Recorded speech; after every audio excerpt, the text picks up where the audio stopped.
hijos del Rey, fuimos esclavos, hoy libres en Él, nos ha aceptado, salvado por su gracia fiel, que su casa le cante a Él.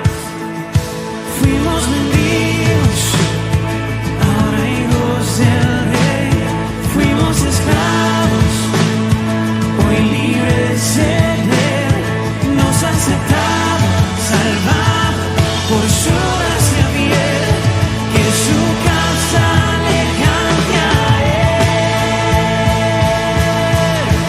Hay gozo en la casa de Dios, hay gozo en la casa del Señor, y no callaremos, hoy te adoramos.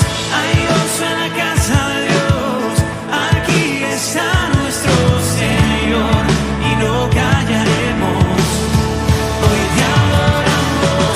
Hay gozo en la casa de Dios, hay gozo en la casa del Señor, y no callaremos, hoy te adoramos.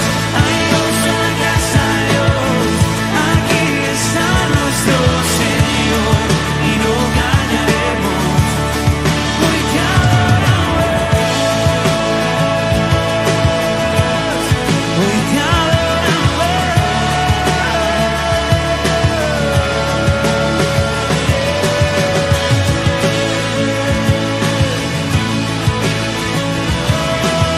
Hay gozo en tu casa,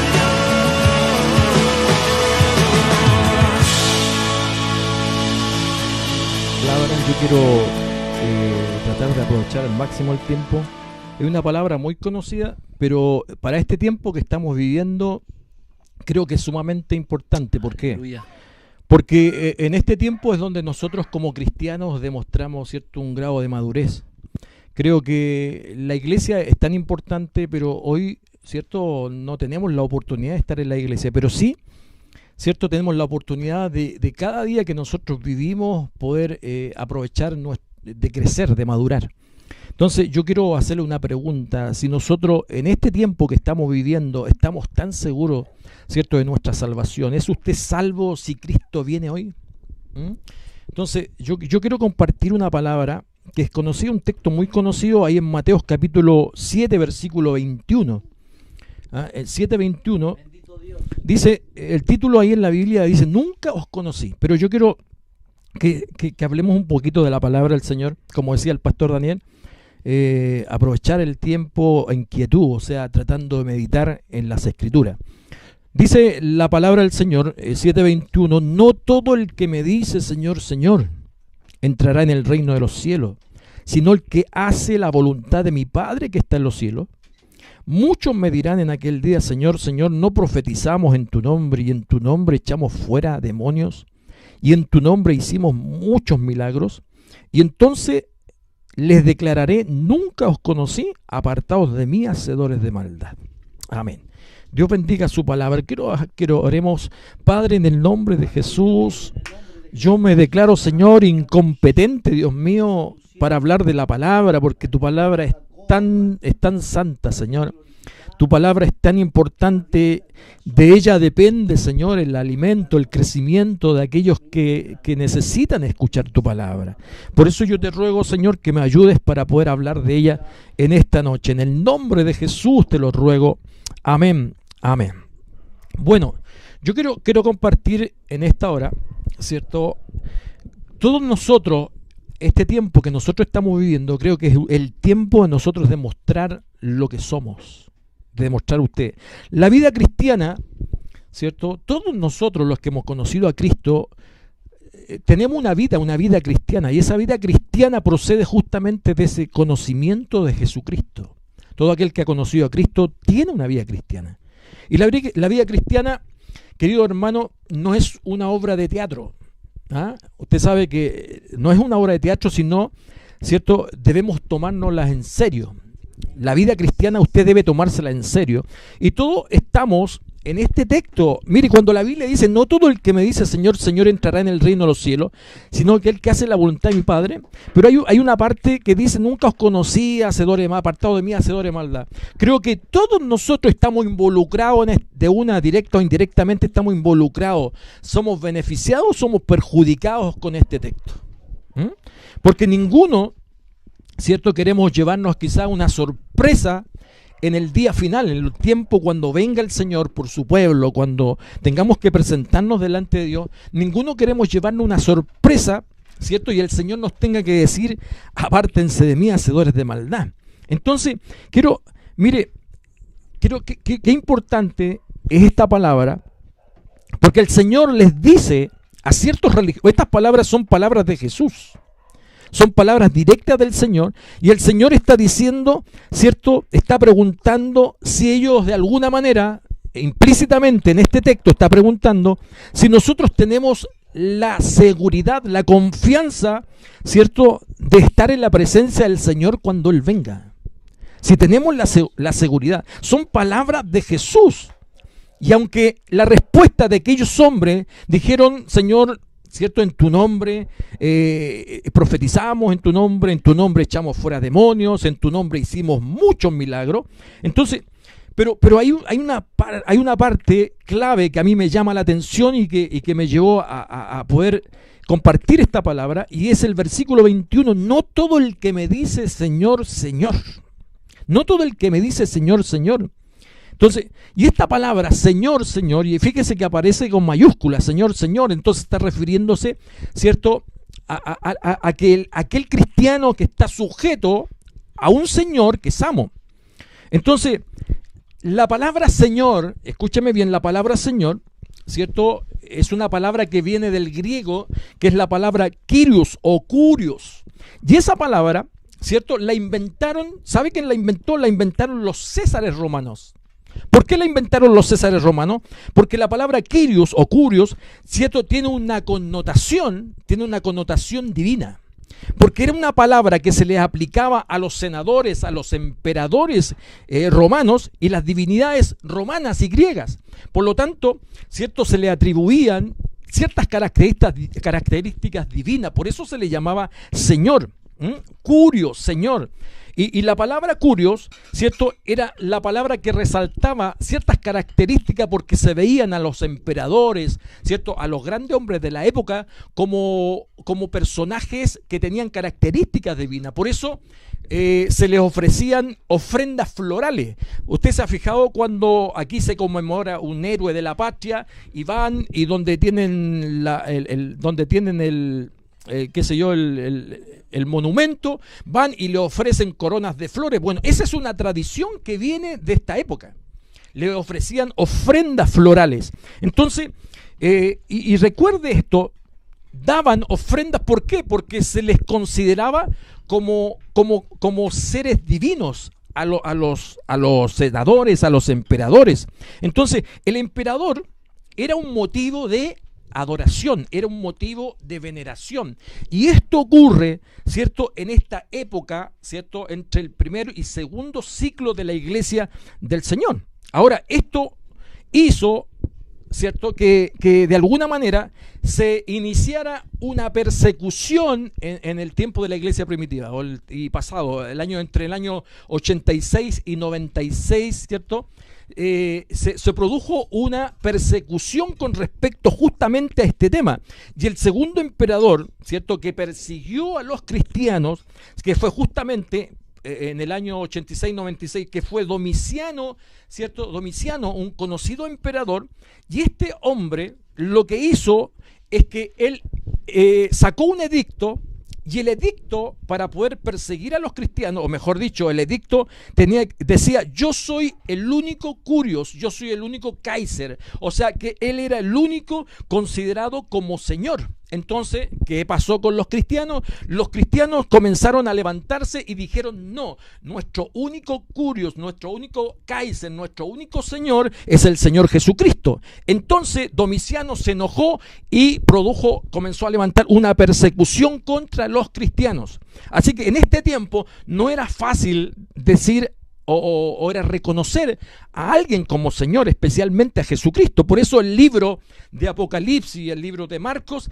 hacen tanto énfasis a lo que es, ¿cierto?, la confesión de Jesucristo como Señor. Entonces, la diferencia, hay una gran diferencia, hermano, en esa época y en esta época. Hay una diferencia en cuanto a la confesión de un cristiano y a la confesión pagana, porque en esa época, ¿cierto?, si alguien confesaba a Curios o confesaba al César como Señor, estaba diciendo, no solo estaba confesándolo como Señor, sino que le estaba atribuyendo, ¿cierto?, a César como un Dios, como una divinidad.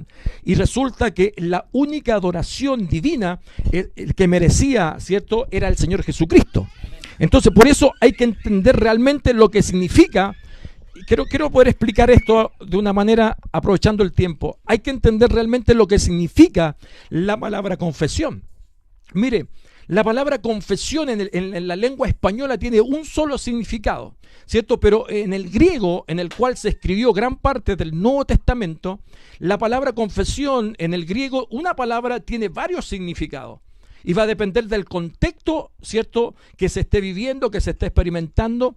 Va a depender del contexto en que esa palabra se use, digamos, la terminología griega. O sea, una palabra tiene varios significados. Y justamente la palabra confesión, la palabra confesar, tiene varios significados. Y por eso, si nosotros no logramos entender el significado de esta palabra, ¿cierto? Por eso es importante escudriñar la Escritura, por eso es importante poder buscar una correcta interpretación de la Escritura, porque una correcta interpretación de la Escritura nos van a dar una correcta imagen de quién es verdaderamente nuestro Dios. Por eso, en el griego, fíjese, hay varios verbos de la palabra, porque la palabra confesar es un verbo, ¿cierto? Y hay varios significados en el griego. Por ejemplo, hay una palabra que es la palabra lego. La palabra lego se usa para confesar. Pero fíjese, el significado de esta palabra significa confesar simplemente con la boca, confesar simplemente con la lengua. O sea, yo puedo confesar, por ejemplo, yo puedo decir yo soy lindo, pero eso es algo que yo estoy diciendo, eso no significa que sea una realidad. Yo soy puro, yo soy santo, yo soy cristiano. O sea, yo puedo decir, estoy confesando, pero puede ser, ¿cierto? En el griego lego significa solamente confesar con la boca y no involucra ninguna otra responsabilidad.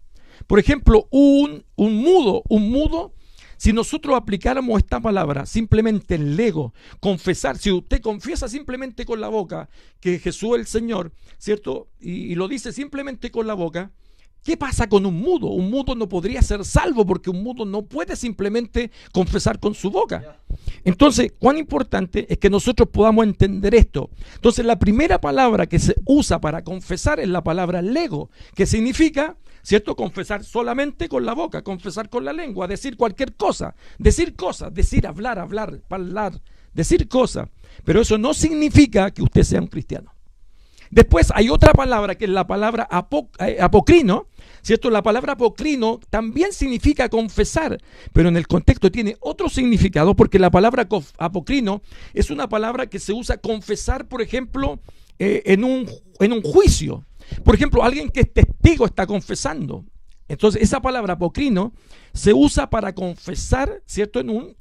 O para ser testigo en un juicio. Así a grandes palabras, así sencillamente es eso. Eso significa. Pero hay otra palabra que es la palabra martureo. La palabra martureo es una palabra griega que también significa confesar. O sea, lego, ¿cierto? Apocrino. La palabra martureo significa lo mismo, confesar. Pero el contexto y en el griego el significado es otro. Porque la palabra martureo significa confesar con la vida, confesar con la sangre. Ese es el significado. Pero eso simplemente, yo creo que usted se quede con esto. Lego significa confesar simplemente con la lengua, con la boca. Un mudo no lo podría hacer. Por lo tanto, no podría ser salvo. Un apocrino significa que confiesa en un juicio. Puede mentir o puede decir la verdad. Por lo tanto, no es mucho. Después está la palabra martureo. Martureo significa confesar con la vida, con la sangre, aunque sea mudo. Aunque sea mudo, alguien puede confesar con su vida a Cristo como Señor. Pero hay una palabra que tiene que ver con Romanos capítulo, si usted va a Romanos capítulo 10, versículo 19, que no es la misma palabra que se usa acá en, ¿cierto? En Mateo, ¿cierto?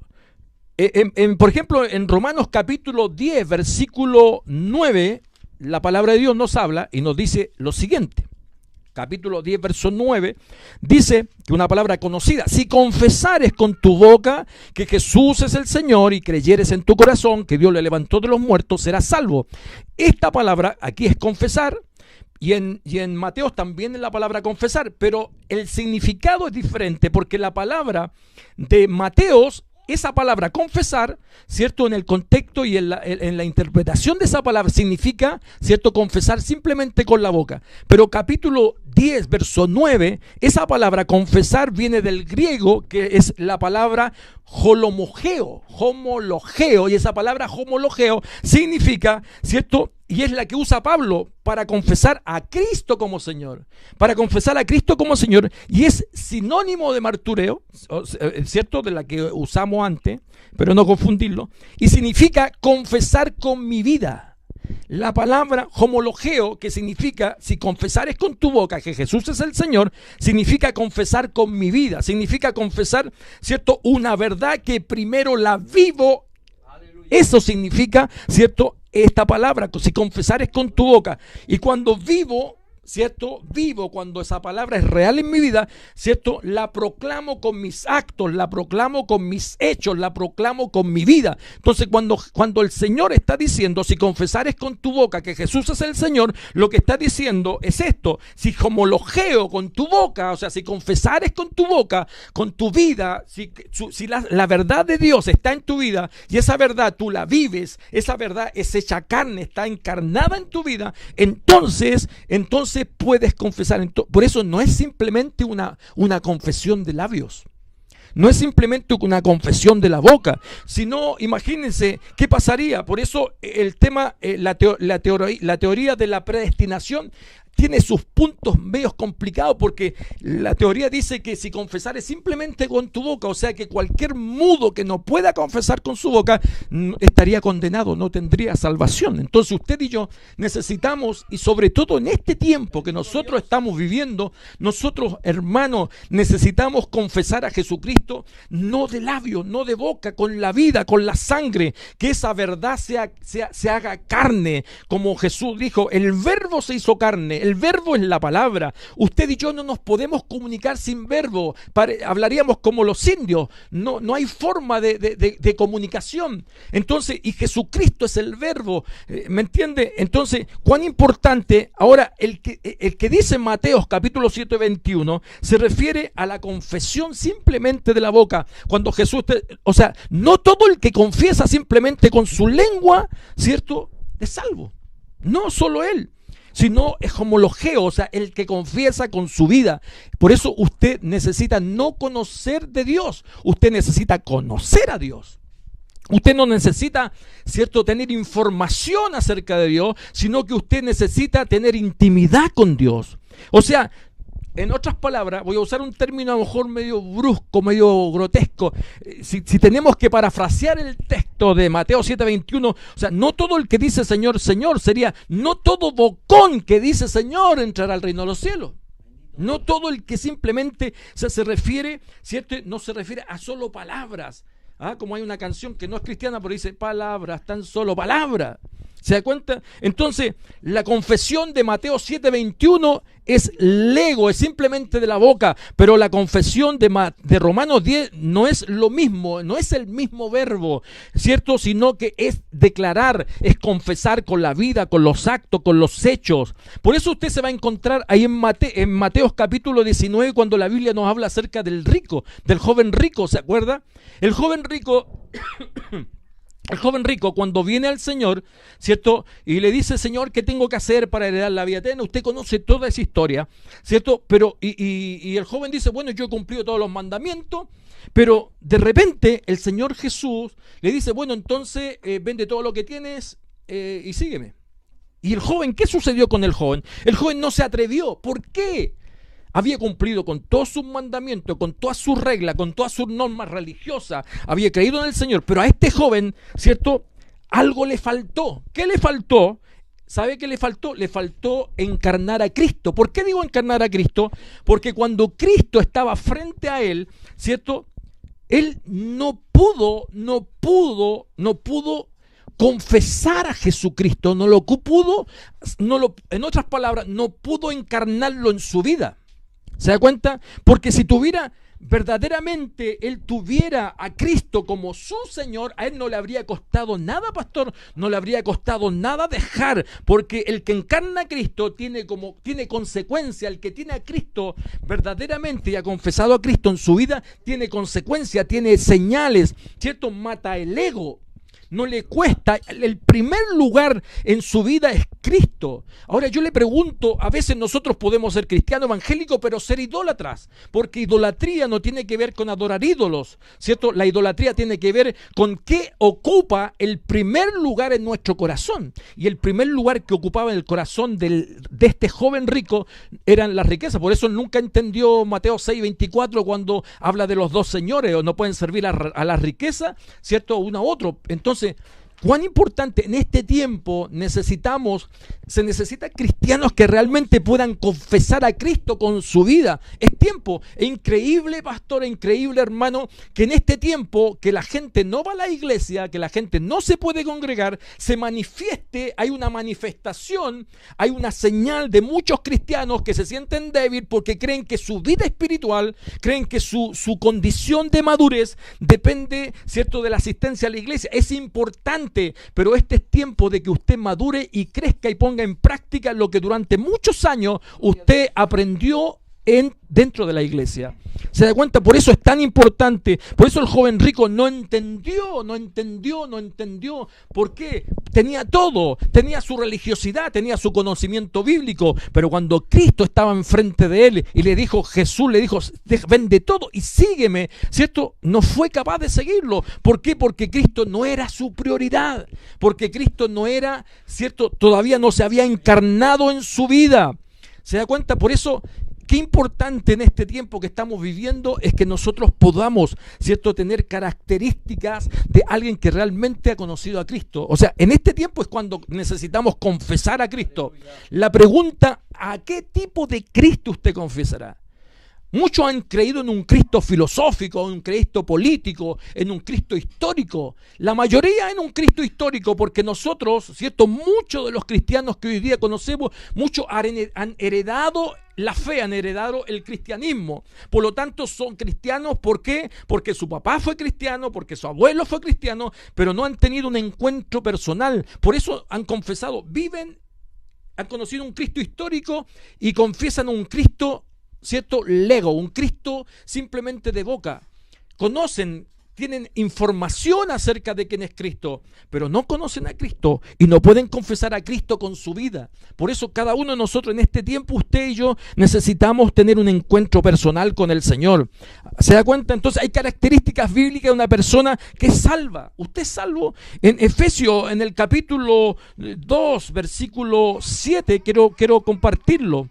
Efesios capítulo 2, verso 7, dice la palabra del Señor y fíjese, se refiere a nosotros, los que hemos conocido, ¿cierto?, la palabra, Cristo, para mostrar en los siglos venideros las abundantes riquezas de su gracia en su bondad para con nosotros en Cristo Jesús, porque por gracia sois salvos por medio de la fe, y esto no de vosotros, pues es don de Dios, no por obras para que nadie se gloríe, porque somos hechura suya, creados en Cristo Jesús para buenas obras, las cuales Dios preparó de antemano para que anduviésemos en ellas. Entonces, cuando alguien ha confesado a Cristo con su vida, con su sangre, con su carne, ha encarnado a Cristo, usted necesita, obligadamente, la señal es que usted hace las obras por las cuales Cristo preparó en Cristo Jesús. O sea, nadie puede hacer las obras de Dios si no está en Cristo Jesús.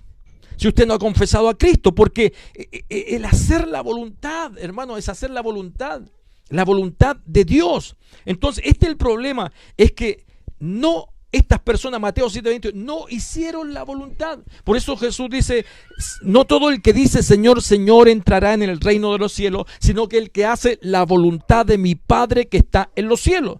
Porque el que hace la voluntad de mi Padre, por eso Jesús le dijo aquello, fíjense, nosotros confundimos la voluntad de Dios. Los líderes, los cristianos que están en Mateo 7:21 creían que la voluntad de Dios era esta y estaban esperando que Jesús les reconociera y los premiaran por esa voluntad que estaban haciendo. ¿Cuál fue la voluntad según Mateo 7:21? ¿Cuál era la voluntad de Dios? Es que echaran fuera demonios, es que hicieran milagros. ¿Se da cuenta? Pero y Jesús les dice, nunca los conocí, apartados, hacedores de maldad. En otra versión dice, apartados, ¿cierto? Fabricadores de iniquidad. Entonces, ¿qué problema? ¿Qué estaba sucediendo? Aquí la palabra nunca os conocí viene de la palabra, conocer significa, ¿cierto? De la palabra, del griego equinosco, que significa intimidad. Entonces, cuando dice Jesús, nunca los conocí, lo que está diciendo es que nunca tuvieron intimidad. Nosotros podemos decir que conocemos al Señor, pero no es más importante la opinión que nosotros tengamos o lo que nosotros digamos que yo conocí a Cristo, sino que es más importante la opinión de Cristo si Él nos conoce. El problema no es que si yo lo conozco, el problema es que si Él nos conoce. Entonces, ¿qué pasó con estos cristianos? ¿Se da cuenta? No tenían intimidad con Dios. Intimar, conocer. La palabra intimar significa conocer por encarnación. O sea que Cristo no fue parte de su vida.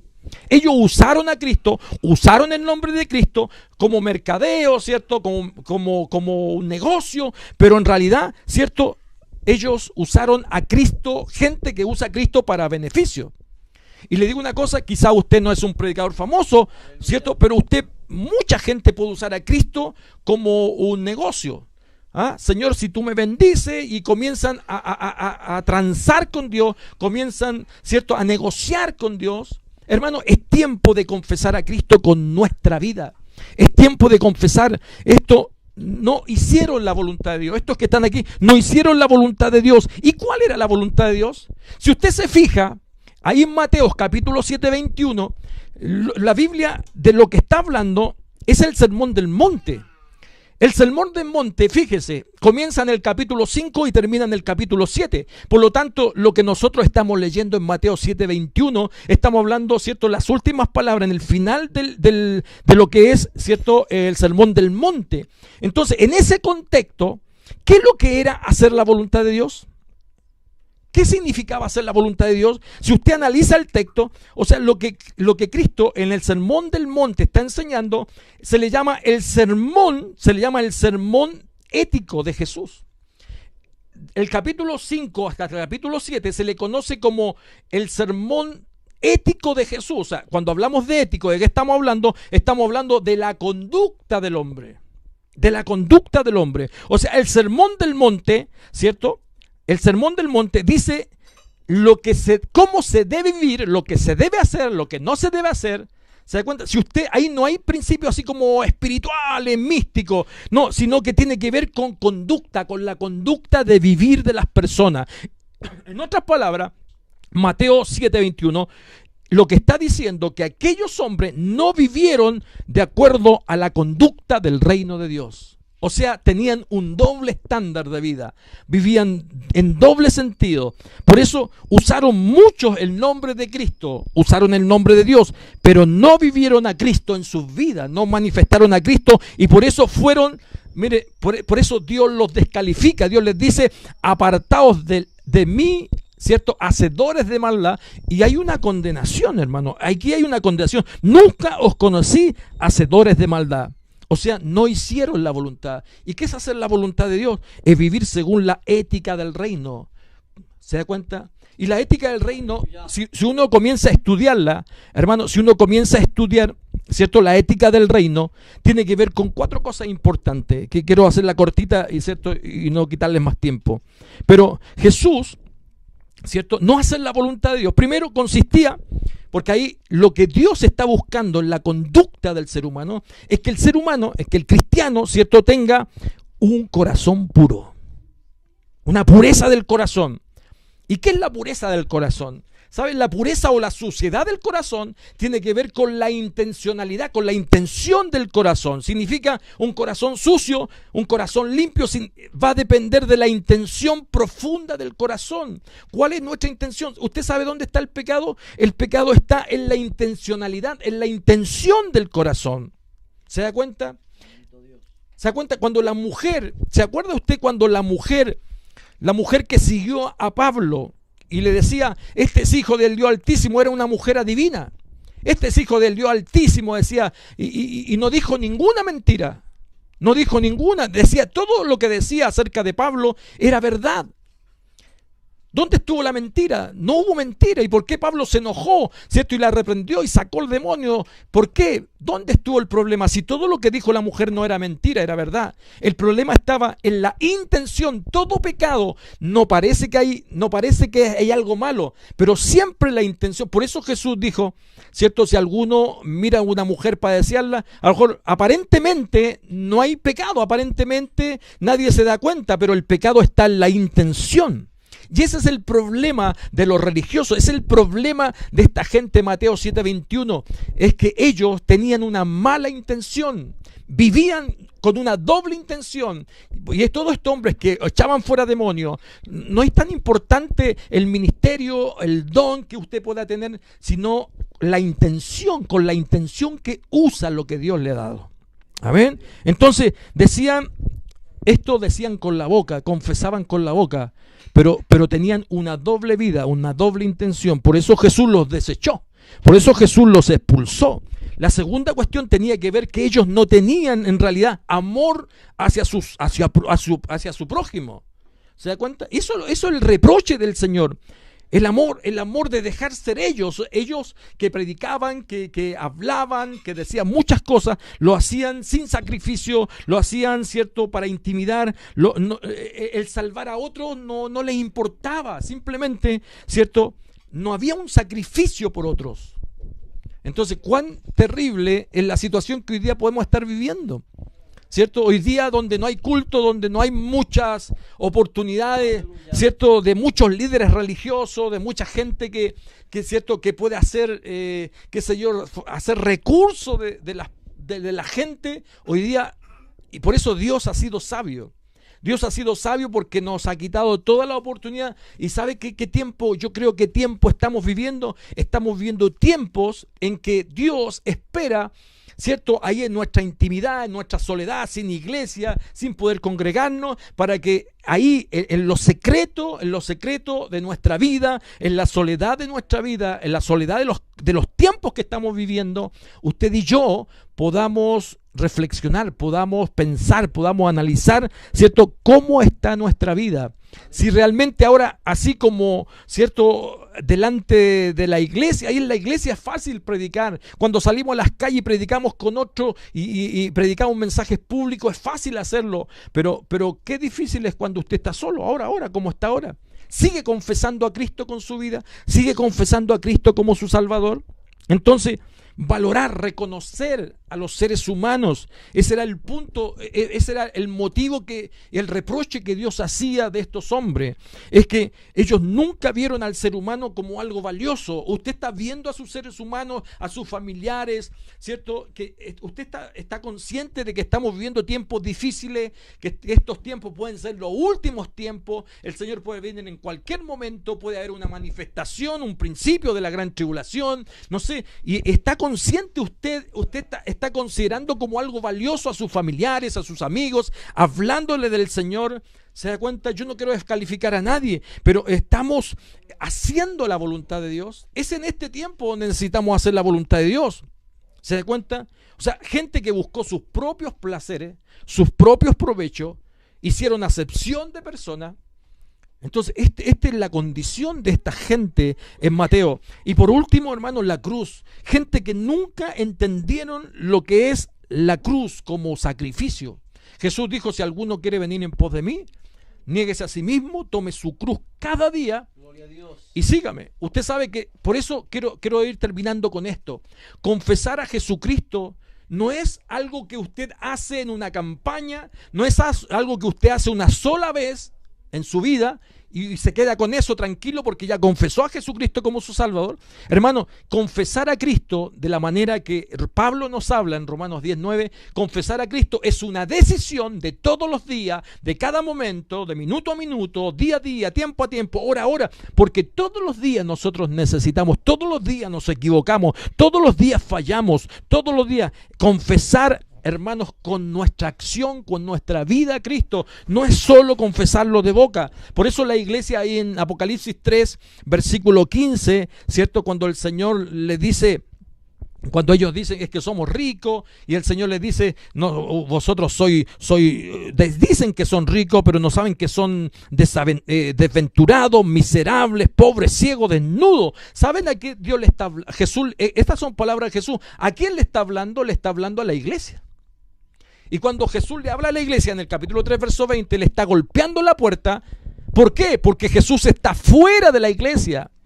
Lo usamos con un texto evangelístico, pero lo que está haciendo, ¿cierto? El Señor está golpeando la puerta, y si está golpeando es para que abran la puerta y los dejen entrar. Se lo está diciendo a la iglesia, al cristiano. O sea que la iglesia hoy día está haciendo la obra de iglesia, está haciendo milagros, está haciendo la obra, o sea, hay muchos templos que tienen a Cristo fuera de la iglesia. ¿Se da cuenta? Entonces, cuán importante podemos hacer muchas cosas, haber iglesias, cristianos, ¿cierto? Sin Cristo. ¿Por qué? Porque han confesado a Cristo simplemente como un Cristo histórico, como un Cristo religioso, simplemente con su boca, pero no con su vida. Por eso yo quiero invitarle en esta noche a que podamos reflexionar. ¿Nuestras vidas de cristianos son verdad? ¿O simplemente somos como aquellos de los cuales habla Mateo 7:21? Somos simplemente legos, simplemente somos hombres y mujeres que confesamos a Cristo con nuestra boca, pero somos inconsecuentes, no somos honestos, no somos leales, no somos, ¿cierto? Como dice la palabra, gente que tiene intimidad con Dios. Una vida cristiana es vivir la voluntad de Dios, que consiste en un corazón puro, vivir en amor, en sacrificio, valorar a los demás, vivir, tomar la cruz y seguir al Señor, pero seguirlo de una manera comprometida. La vida cristiana no se fundamenta en las obras, no se fundamenta en los dones, no se fundamenta, ¿cierto?, en los grandes ministerios. Son importantes, pero no son la prioridad, sino la vida cristiana se fundamenta en esto que dijo Jesús, en el contexto de lo que está reclamando, reprochándole Jesús ahí en Mateo 7:21. La vida cristiana se fundamenta en un estilo de vida de acuerdo al reino de Dios. Vivir de acuerdo al reino de Dios. Podemos hablar de Cristo y ser unos tránsfugas. Podemos hablar de Cristo y ser pecadores. Podemos hablar de Cristo y jactarnos de todo el conocimiento teológico que podemos hablar, pero en nuestro corazón hay una mala intención. Hay una mala intención, y eso es lo que nos habla. Tomémonos el evangelio, tómese el cristianismo en serio. Si usted es cristiano, no sea cristiano del lego, no sea cristiano de boca, no sea cristiano simplemente, ¿cierto?, religioso, sino que hoy es tiempo de que usted se levante y pueda tomar la actitud de madurez, ¿cierto?, que usted debiera tomar. Porque hay mucha gente, muchos cristianos que hoy día en este tiempo, ¿cierto?, es donde debieran demostrar su madurez, su crecimiento, su fidelidad, su lealtad. O sea, usted no porque está en cuarentena, ¿cierto?, deja de ser cristiano. ¿Se da cuenta? O sea, estoy cristiano retirado por cuarentena. No existe cristiano retirado por cuarentena. Usted es cristiano dentro o fuera, porque si hoy esto fuera el principio de una persecución, entonces usted va a confesar a Cristo como lego, o va a confesar a Cristo con toda su vida, con su sangre, con su actitud, con sus hechos, con su compromiso, con su fidelidad. Por eso usted no puede dejar de ser cristiano hoy en día. Por eso, lamentable, o sea, cristianos que se dicen ser cristianos, pero para cumplir su religiosidad, que no son capaces a veces ni siquiera conectar. Este es el único medio que podemos alimentarnos, el único medio en este momento. Por eso usted debe apreciar, porque quizás por estos medios se están dando las últimas instrucciones a través de la iglesia, a través del Señor, usando hombres para prepararnos para el último momento, para el último tiempo.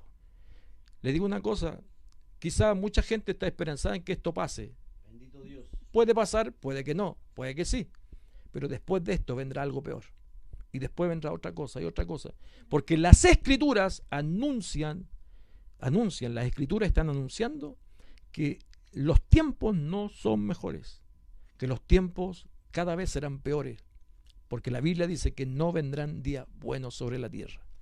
Pero hay un despertar, hay una bendición para la iglesia del Señor, pero también esa bendición, como dice Deuteronomios capítulo 28, esa bendición es un resultado, es una consecuencia de la obediencia a Dios.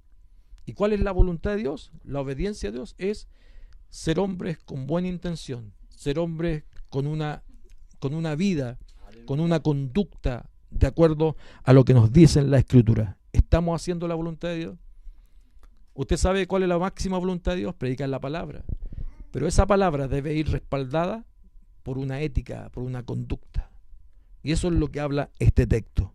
Amén. Así que Dios nos bendiga en esta hora. Entonces la verdadera forma de vivir verdaderamente como cristianos, ¿cierto? Es esta.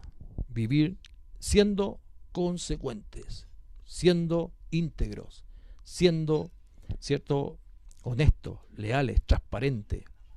Dice el Salmo 139, escudriña, oh Dios, mi corazón, prueba mis pensamientos, y ¿cierto? Y conoce mis pensamientos y prueba mi corazón. Y ve si hay caminos en mí, si hay caminos de perversidad, Señor, tú guíame por el camino eterno.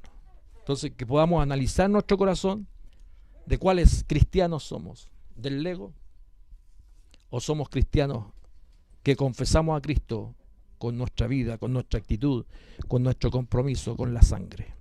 Dios les bendiga. Padre, Amén. te doy gracias en esta hora por la palabra Aleluya. que he compartido con mis hermanos. Ayúdanos Damos para poder gracias, entenderla. Yo te ruego que el Espíritu Santo Sí, Señor, toma nos ayude en este tiempo, porque en este tiempo nos Y el volvemos más dominio, Dios. cómodos, nos volvemos más light, nos volvemos, Aleluya. Señor, más indiferentes. Amén.